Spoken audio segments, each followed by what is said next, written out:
Olá, candidato, olá, candidata. Para você que vai fazer o Enem, tá aqui o professor Bellinati para te dar mais uma dica de biologia. E eu vou te dar essa dica na forma de uma pergunta. Vem comigo aqui.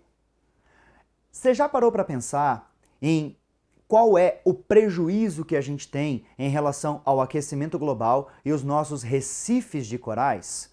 Pois é, vamos pensar um pouquinho a respeito disso.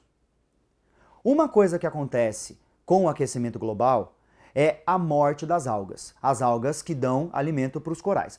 Outra coisa que acontece, um outro ponto distinto deste assunto é o seguinte: como o aquecimento global tem como uma das principais causas o acúmulo de dióxido de carbono na atmosfera, esse dióxido de carbono acaba se acumulando também na água do mar, porque existe um equilíbrio entre a quantidade de CO2 que a gente tem na atmosfera e a quantidade de CO2 que a gente tem na água. Enfim, aumentando a quantidade de CO2 na água do mar, esse CO2 acaba formando uma maior quantidade de ácido carbônico quando ele reage com as moléculas de água. Esse ácido carbônico faz com que o pH da água fique menor, faz com que o pH da água fique mais ácido, e essa acidez acaba promovendo a desmineralização do exoesqueleto calcário desses corais.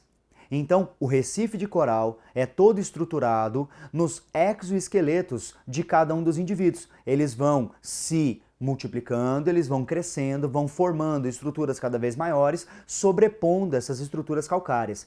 Com a acidificação, o cálcio é retirado, né? Há uma desmineralização, e então essas estruturas acabam não se sustentando.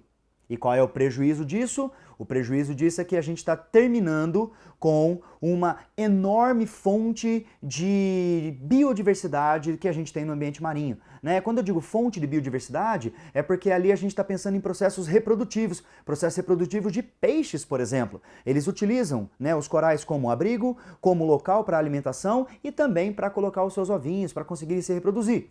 Então, o acúmulo de CO2 na atmosfera aumenta este elemento, né, essa substância na água, o que a acidifica e desmineraliza o exoesqueleto dos corais. Aposto que isso vai te ajudar nas provinhas do Enem que estão por vir. Aquele abraço, tchau, tchau.